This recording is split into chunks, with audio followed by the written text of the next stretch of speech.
All right, guys, here we go. Another, in my opinion, internet scam and false information that's going on.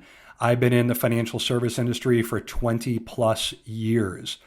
This scam I saw on Facebook, it's basically talking about how, well, I'm going to play it for you. A lot of the information is false, and I'm going to go over it with you. You might have seen this too. It has 30,000 likes. I can't believe this. But here we go. Listen to this. Grand a month is about to be your new normal. And you might think I'm joking, but you're gonna believe me when I tell you one of the biggest secrets that the wealthy people have been gatekeeping from you for years. You know what a trust fund is, right? When you think of a trust fund, you probably imagine wealthy people using it to protect their assets so they can pass them down to their kids. But what most people don't realize is that it's not only the wealthy who open trust funds. People who are broke open up trust funds too. Okay, so it's not a trust fund. You don't open a trust fund. You open a trust. You go to an estate planning attorney, pay $3,000 to $5,000, and you open a trust. You can have a trust with nothing in it. Just make it a beneficiary of your accounts, so the money goes to the trust when you pass, and then it's allocated or structured the way you want it. So you don't open a trust fund. You're going to sound, well, for lack of a better word, you're going to sound silly if you talk about that or go to an attorney saying you want a trust fund. It's you have a trust that is funded. So that's the first one. And they actually use them to become wealthy. Now you're probably wondering how that works. That's not true. What a trust is for, it's for estate planning purposes. So it basically, like I stated before, it dictates what happens to your funds when you pass. You can have an irrevocable trust. That means you can't change it. You can't make any changes. That's it. So whatever is in it, however it's structured and written up, stays. An irrevocable trust. What most people do is they have a revocable trust, and then it becomes irrevocable when they pass. So a revocable trust means you can make changes.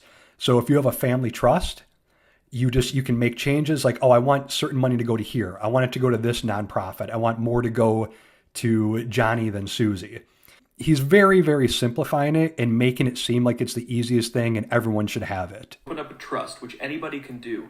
Then you buy True, anyone can do it for $3,000 to $5,000. an asset to put inside of it. And if you're thinking, well, I don't have any assets, well, here's what people do in that case. They go out and they buy a life insurance policy and they place it inside the trust. Life insurance policies are inexpensive and they're accessible to almost everybody. You can get $1 million policy for around $100 to $200 a month. True, you can get a policy like that, either term or whole life. You can. And once that policy is inside your trust now has a value of over $1 million. And that's where it comes in. This is misinformation. This is not true. This is not how it works, guys. Do not fall for this. If you have an unfunded asset in your trust, it's worth whatever you put into it. If you put in $200 a month, it's going to be worth $200. He's talking about borrowing from a whole life insurance policy. Is basically, he doesn't state that, but that's basically what it is.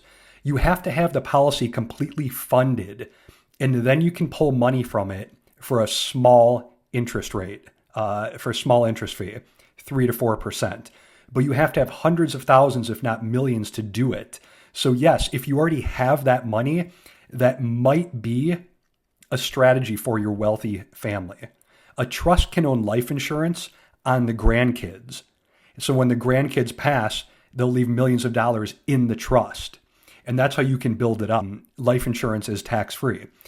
But that's not what he's talking about. If you buy an unfunded asset, it's like buying a house with a mortgage on it. You put 10, 20% down. You can't pull out the whole value of the house.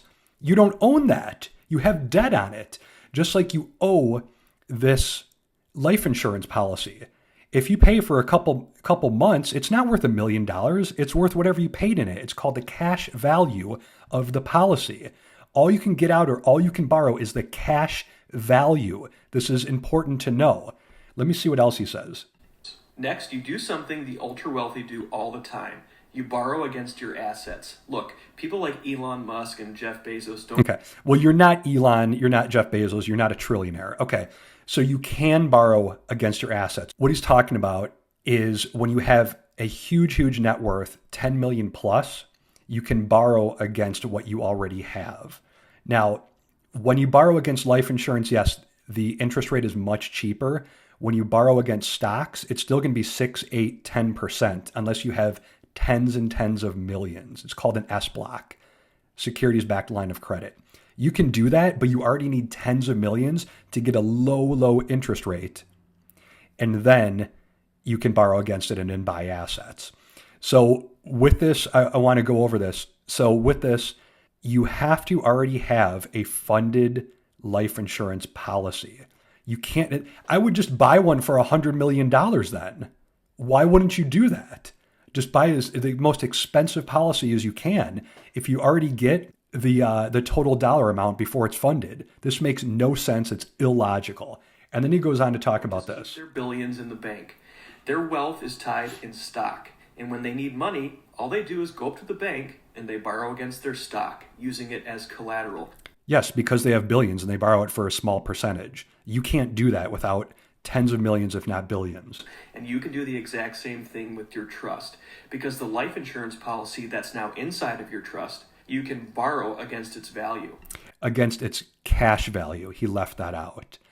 The cash value you can borrow against. And what do smart people do when they borrow money? Well, they invest. They buy businesses, they buy small franchises, they partner with other investors to purchase apartment building. Yeah, just as easy as that, guys. You're going to be rich. $100 will turn you into a millionaire. This junk is all over the internet. Beware of this. Talk to somebody credible, somebody with experience, somebody who's made money. My best advice for young people out there, I've said it before, it's work 60 hours a week. Half the money you make after taxes, buy assets, securities, or cash flowing real estate in desirable neighborhoods. That's what I did for the last 20 years. That's how I made my money. Do not listen to these people when they're trying to sell you the hopes and dreams of becoming a millionaire overnight. It's not going to happen, folks. Beware, be careful. Let me know what you think in the comments. Thanks.